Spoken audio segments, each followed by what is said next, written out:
अस्सलाम वालेकुम dear students. हमारे पास ऑलमोस्ट दो प्रेपोजिशंस हैं, वो मिलती जुलती हैं, हमें अक्सर उसकी समझ नहीं आती है। यानी कि हमारे पास जो प्रेपोजिशन इन और इनटू है, ये बिल्कुल मिलती जुलती हैं। आज हम इसके जो बेसिक इसका डिफरेंस है उसकी बात करेंगे। यानी कि मैं एक दो तरह का फ़िक्रा इस्तेमाल करूँगा और उसमें दोनों के अंदर ही जो हमारी प्रपोजिशन है वो अलग अलग से इस्तेमाल होगी। फ़र्ज़ करें कि मैं कहता हूँ कि मैं कमरे के अंदर हूँ, आई एम इन रूम। तो यहाँ पर हमने इन का इस्तेमाल किया। अगर मैं कहूँ कि वो मैं कमरे में हूँ, I am in room, Ali दूसरे कमरे से मेरे कमरे में आया, तो Ali come from in my room in to first room.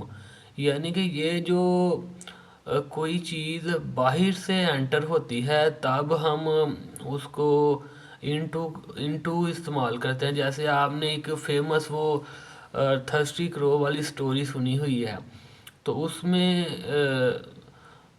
वो जब कहता ना कि उसने पानी के अंदर कैंकरियाँ फेंकनी शुरू की, तो वहाँ हम यही इस्तेमाल करते हैं कि he threw some pebbles into the water.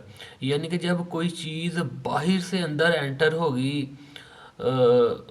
जैसे मैं कहूँ कि मेरे कमरे में दाखिल हो जाओ, please come in to my room, तो तब जो जब भी कोई चीज़ बाहर से ऐड होगी तो हम इनटू प्रेपोजिशन का इस्तेमाल करेंगे। तो जब कोई चीज़ पहले से ही किसी रूम में किसी प्लेस में होगी तो उसके लिए हम इन का ही इस्तेमाल करेंगे। ये ऑलमोस्ट ये हमें कंफ्यूजिंग प्रेपोजिशन है, इन और ऑन टू, इन टू। और भी इसका बेसिक डिफरेंस है बाकी प्रेपोजिशंस के हवाले से, लेकिन मेन जो इसका डिफरेंस है वो मैंने आपको बता दिया कि अगर कोई चीज़ बाहर से एंटर हो रही है तो वो इनटू होगी, अगर कोई पहले ही अंदर मौजूद है तो वो इन होगी। तो ये इसका बेसिक डिफरेंस है। और मज़ीद इसका थोड़ा सा इस्तेमाल देख लेते हैं कि इन और इनटू किधर होती है। हाँ, तो पहला मैं फ़िक्रा बोलने लगा हूँ, उसमें आपने बताना है कि इन यूज़ होना है या ऑन होना है, सॉरी इन होना है या इन टू होना है। तो देखें कि अ, मैं क्लासरूम में दाखिल हुआ, इसके अंदर आपने अपने माइंड में ही रखना है कि इसमें कौन सी प्रेपोजिशन यूज़ करनी है। मैं लाहौर में हूँ, इसमें भी आपने रखना है और ये कमेंट सेक्शन में बताना है इसका सलूशन आपने। मैं फैसलाबाद के गाँव चक नंबर 202 में हूँ, इसमें भी आपने बताना है। अगर इन दोनों प्रेपोजिशंस में कोई प्रेपोजिशन मैच ना करे तो आपने ये भी बताना है कि जी ये इसको सूट नहीं कर रही थी। और एक फ़िक्रा और बोलता हूँ, जो किताबें हैं वो मेज़ के ऊपर है। तो ये तीन से चार मैंने आपको फ़िक्रे बताए हैं।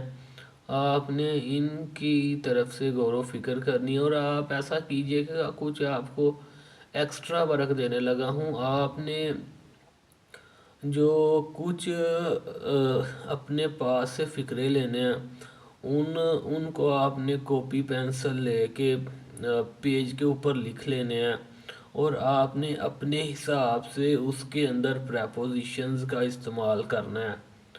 तो फिर आप उसका स्क्रीन शॉट या किसी तरह भी हम तक पहुंचाएं, हम उनको चेक करेंगे कि वाकई वो जो आपने प्रेपोजिशंस के इस्तेमाल से अपना काम किया है वो दुरुस्त है या गलत है। तो इंशाल्लाह मैं उम्मीद करता हूँ इंशाल्लाह आप तक इस तरह की जितनी भी लेटेस्ट वीडियो है वो पहुंचाते रहेंगे। تو آپ کو یہ ویڈیو پسند آئی ہوگی۔ اللہ حافظ۔